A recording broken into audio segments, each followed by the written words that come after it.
Have you ever heard this before? Our leaders just aren't committed to development. They're not interested. They don't show up. They make excuses for not participating. Well, can I be honest with you? That's more of a reflection of the culture we've created than a reflection of the commitment they have.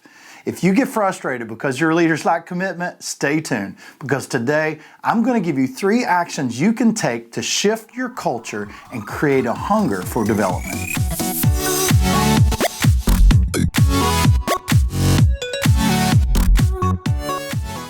Hey guys, this is Mac Lake bringing you tips, tools, and techniques helping you develop more and better leaders. If you're frustrated because your leaders just don't seem committed to leadership development, today I'm going to give you 3 actions you can take to shape a culture where people actually are hungry for development.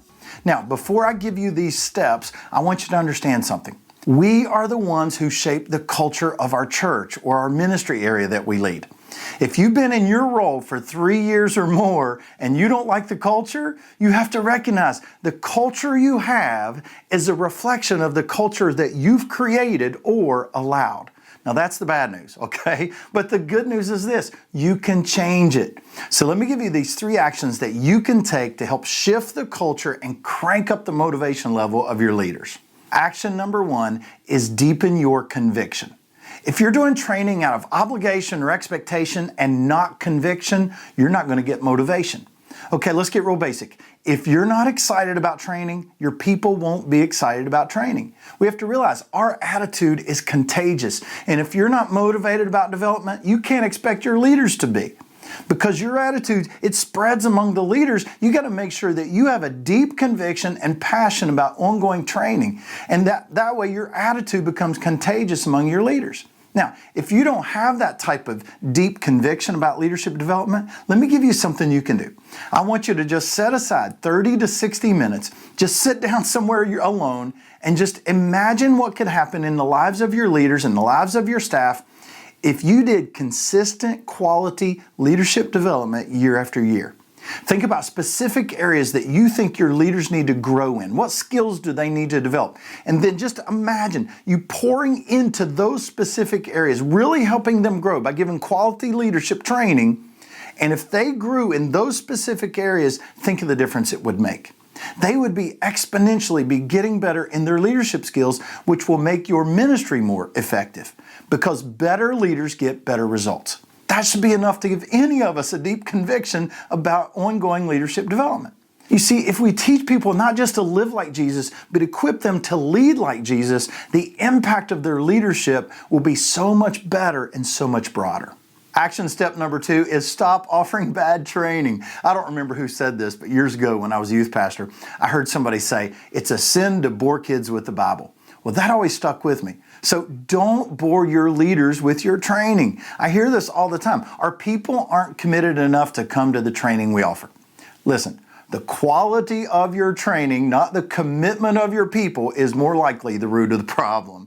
The training most churches offer is just inviting everybody to come, their leaders to come, asking them to sit there and listen to some sort of lecture, rather than allowing them to talk and participate. Listen, if you increase the level of engagement, you will increase their level of enthusiasm. So here's a few ideas. During your training, get people to tell a story from their experience. Story is a powerful teaching tool, and it doesn't have to be your story. Leverage the stories of your learners to draw out leadership principles. When they share their successes, their failures in front of others, everybody learns from that. Here's another idea: self-assessment.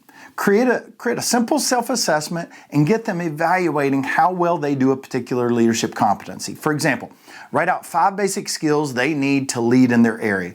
And just ask them, evaluate yourselves on a scale of 1 to 5, 1 being low, 5 being high. That will create some great discussion and discovery among your leaders. Here's a third idea. Diagnose a situation. Give them, I love this, I use this all the time. Give them a common but challenging scenario and ask them what they would do in that situation. When I use it, I'm always fascinated by the different views that you get from people's answers, and it becomes a powerful teaching tool. All right, here's another idea. Read and debrief. Have them read an article ahead of time, or you can just watch a short video together and talk about what stood out to you. What next steps does everybody need to take to learn this particular skill? Okay? Increasing their level of engagement in training is guaranteed to increase their level of enthusiasm about the training. Now, action step number 3 is understand people's why. Different people are motivated by different things. So don't look at people the same. Don't try to motivate all people the same way. Let me share what I call the motivation wheel, okay? It's the learning motivation wheel. You can use this to help target different motivations people might have to participate in your training. Okay, the first motivation factor is personal development. Some people are always trying to get better. You always want to better themselves, so they jump at any opportunity they can for training just because they love to grow themselves. So this means we have to offer very practical training that adds value to their lives outside their ministry leadership. Make sure your training applies to their work and their home life, not just their ministry life, okay? The second motivation factor is fear of failure. Some people participate in training because they're new at leading and they're afraid they won't do a good job, or they're an existing leader and they're struggling and they really don't want to fail. They want to overcome this barrier to their leadership. So make sure your training empathizes with the struggles that they feel in their leadership, and make sure you allow time for them to ask questions. That's going to increase their understanding and it's going to increase their confidence. Third motivation factor is organizational commitment. Some people are going to participate in training simply because they're loyal to your church, or they're loyal to you, or they love your mission. They're faithful. They're going to do whatever you ask them to do.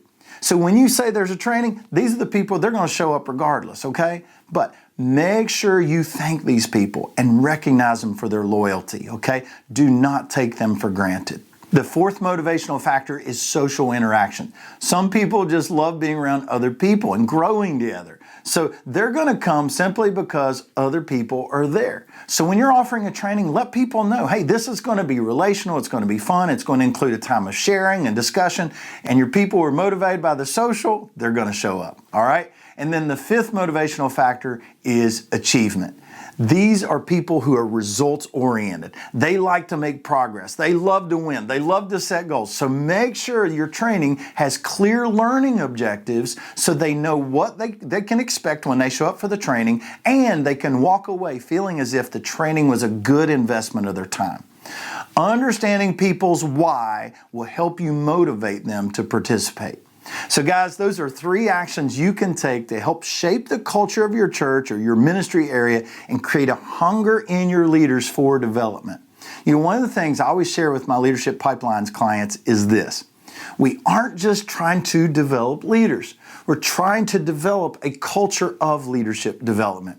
So if your church organization needs help designing an intentional leadership development strategy that really produces leaders and shapes a culture of leadership development, go to my website, maclakeonline.com, and schedule a call. I would love to spend 60 minutes with you on a Zoom call, helping you assess your leadership development culture and then share with you how you can build a customized leadership development plan for that fits your context, all right? So, hey, thanks again for joining me, and I will see you in next Tuesday's video.